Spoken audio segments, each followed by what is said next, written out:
Bonsoir à tous, merci de nous retrouver comme chaque soir et en direct sur KTV. Nous sommes le vendredi 23 avril et à la une de cette édition, des rumeurs faisant état d'un décasage dans les mois prochains circulent à Tsunzu. Cette information est arrivée aux oreilles des habitants des résidences SIM de Kwale qui craignent pour leur sécurité après les événements du quartier Jamaïque à Kungu. Ils réclament des mesures de la part de la SIM pour améliorer leur sécurité. Qu'en est-il réellement sur place? Élément de réponse dans ce sujet signé Jaidi Maoulida. Les habitants de la résidence SIM de Kwale sont inquiets. Des rumeurs circulent concernant un décasage dans la zone d'ici la prochaine rentrée scolaire à marge de la construction du futur lycée de Kwale. Et après les drames survenus le mois dernier dans le quartier Jamaïque à Kungu dans certaines résidences, ils souhaitent avoir des garanties quant à leur sécurité. On s'est réunis entre résidents pour voir quelles propositions on peut faire à la SIM afin que la SIM mette en place des méthodes de sécurité dont le portail qui avait des badges, mais il n'y en a plus, avec des entrées impromptues, des gens qui viennent cueillir les fruits, le coco dans la résidence qu'on ne connaît pas, avec des vols. Il y a eu des vols ici, on a volé des motos, on a volé même un quad, donc le risque il est là. La SIM a eu écho des doléances de ses résidents. Le directeur de la gestion les a entendus et il assure que les travaux vont débuter assez rapidement afin de répondre à leurs demandes. Un projet était en cours et qui va d'ailleurs se réaliser, qui consiste à réparer de ce portail. Donc il s'agit de changer toute la motorisation puisque l'actuelle n'est pas réparable, elle a été trop dégradée. Les travaux commenceraient a priori jeudi ou vendredi. Donc voilà, le matériel est disponible sur Mayotte, donc déjà ça évite le transport. Donc on peut intervenir tout de suite et pour remplacer l'automatisme du portail. Et puis dans un deuxième temps, dans la foulée, on va construire le portillon, le fabriquer, c'est de la métallerie. D'ici 2 à 3 semaines, tout sera opérationnel. Avant, ce serait mieux. Des caméras de surveillance fonctionnelles, un éclairage décent ou encore un gardiennage ont été également réclamés par les résidents. Ces derniers semblent déterminés, ils ne reculeront devant rien pour faire valoir leurs droits. Honnêtement, je souhaite vivement qu'ils réagissent avant la date de ce décaissement.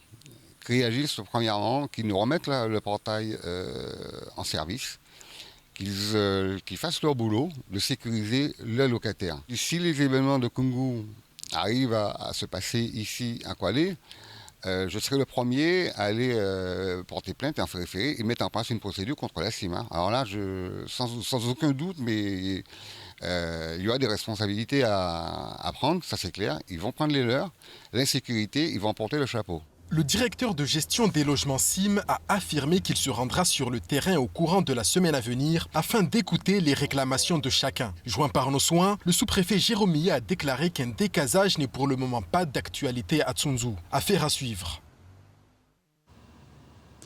Il y a près d'un mois maintenant, Mayotte célébrait les 10 ans du département. Un statut acquis de haute lutte grâce à des hommes et surtout des femmes prêtes à perdre leur vie pour la cause. En ce mois anniversaire, nous sommes allés interroger le docteur Martial Henry qui s'est battu pour que l'île reste française et devienne un département. À bientôt 90 ans, il se souvient des prémices du combat. On l'écoute lors de la matinale de Cauzy. C'est le combat de toute une vie politique. Nous étions un groupe...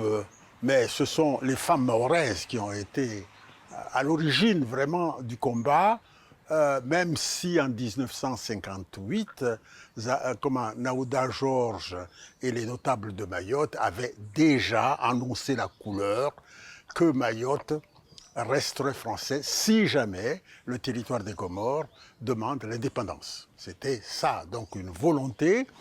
On a un peu le sentiment que l'acte de cession signé en 1841 par le sultan Djiansouli et le commandant Passo est resté dans la conscience collective des Mahorais. C'est pour ça qu'en 1958, il y a eu on parlait déjà de l'indépendance, c'était le cours de l'histoire au niveau des pays africains, c'était la mode de l'époque, le courant de l'histoire, comme on dit, indépendance, et les Mahorais déjà avaient lancé la couleur en disant non, nous voulons rester dans la République française. Et retour à Mayotte où les restaurateurs sont en difficulté pendant la période du Ramadan. Une période toujours compliquée avec des clients plus rares et aggravée cette année avec la crise sanitaire qui les a forcés à fermer plusieurs semaines. Mais pour faire face, certains s'adaptent à nouveau en proposant des services tels que des plats emportés pour le foutari. On voit ça dans ce reportage. Après plusieurs semaines de fermeture forcée, on pensait les restaurants sortis d'affaires. Mais avec l'arrivée du Ramadan, difficile de faire le plein de couverts. On ressent quand même une baisse de chiffres, forcément, puisque les Mahorais font le Ramadan, donc un peu moins de clients. C'est mieux que rien et que de rester fermé. Laurence reste positive, elle dont la clientèle est mixte et qui peut donc s'appuyer sur une partie qui ne pratique pas le Ramadan. Pour les autres établissements, dont l'essentiel des clients sont mahorais, il a fallu s'adapter, comme ce restaurant qui a misé sur les plats de foutari à emporter. Quand on boit, on fait des côtelettes aussi. Pour le restaurant, les gens qui viennent manger, il n'y en a pas beaucoup. Alors nous, on vend juste les trucs de foutari, les box foutari. Une vente de plats pour le foutari en livraison et à emporter qui a immédiatement séduit la clientèle. Oui, on a beaucoup de succès puisqu'on a plus de commandes. Il y en a qui viennent chercher sur place, il y en a qui nous appellent. Et des fois, ceux qui viennent sur place, ils n'en trouvent plus puisque ceux qui sont au téléphone commandent tôt. Et ceux qui viennent, ils trouvent les quelques trucs qui restent. Un succès toutefois relatif selon la gérante, car les plats à emporter ne permettent que d'amortir le manque à gagner. Et je vous propose de regarder maintenant le reste de l'actualité avec notamment l'arrivée de la 5G qui se précise ou encore l'entrée de Mayotte dans le label de la French Tech. Au montage, Lessive Humenet. Depuis le 1er mars 2021, le programme ZEST est déployé en Outre-mer. Avec ce programme, financé par les filiales de Total dans les départements et régions ultramarines, les ménages bénéficient gratuitement de conseils éco-ZEST pour mieux et moins consommer d'énergie. 5 actions gratuites sont notamment menées. Il y a d'abord des animations locales pour bénéficier d'une sensibilisation de proximité. Sonergia et Solira, qui portent le programme, organisent également des ateliers collectifs animés avec notamment un jeu intitulé ZEST.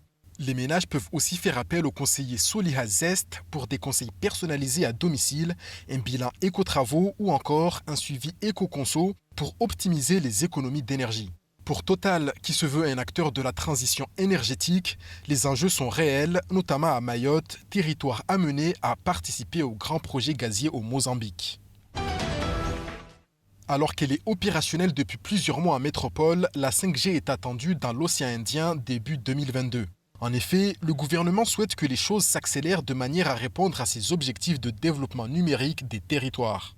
Une procédure d'attribution des fréquences 5G doit être organisée prochainement. C'est ce qui s'est passé en métropole pour départager Orange, SFR, Bouygues Telecom et Free Mobile.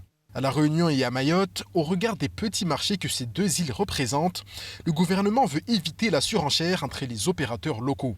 L'État envisage ainsi de limiter strictement les contributions financières des opérateurs en fixant le prix minimal d'attribution des fréquences au cours de la phase d'enchère à 0 € et en plafonnant fortement le niveau des redevances. Selon Yves Gauvin, le directeur de SFR Réunion Mayotte, il y a encore beaucoup de choses à faire, mais la 5G pourrait être opérationnelle avant la fin de cette année. Mercredi, Mayotte a officiellement obtenu le label French Tech. Ce dernier est attribué à des pôles reconnus pour leur écosystème de start-up. La French Tech désigne tous ceux qui travaillent dans ou pour les start-up françaises en France ou à l'étranger. Selon le conseil départemental, sont concernés tous ceux qui s'engagent pour la croissance des start-up d'une part et leur rayonnement international d'autre part. À Mayotte, cela doit permettre d'accélérer la structuration et le développement du digital dans de nombreux secteurs comme l'éducation, les transports ou encore la santé, tout en renforçant l'attractivité des entreprises rassemblées sous cette bannière. C'est une garantie de rayonnement, d'exportation des compétences et des savoir-faire locaux, conclut le conseil départemental et l'ADIM qui salue le GEMTIC et le Café des entrepreneurs. Ces derniers regroupent l'écosystème des startups mahoraises ayant porté cette candidature gagnante.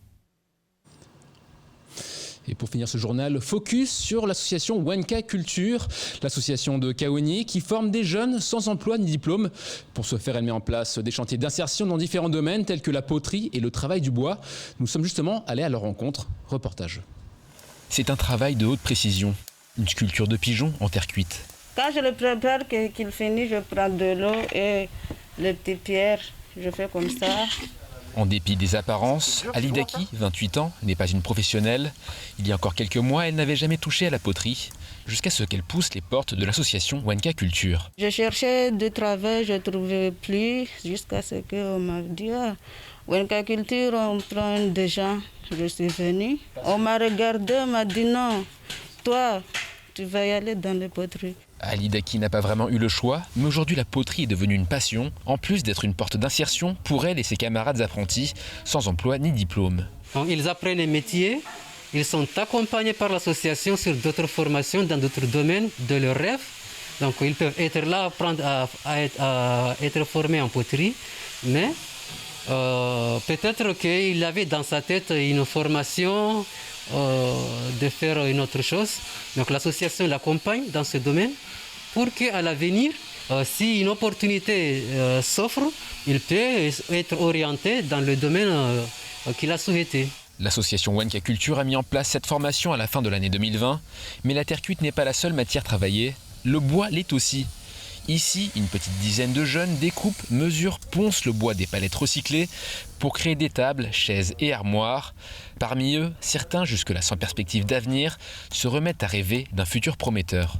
Si un jour, parce que vraiment pour le moment, moi je suis un apprenti, si je suis amélioré de tout ça, je vais aller au magasin pour préparer, pour vendre aussi. On ne sait jamais. Avoir ton propre magasin. Ouais. Et signe de la qualité de leur travail, les productions des élèves sont vendues au profit de l'association.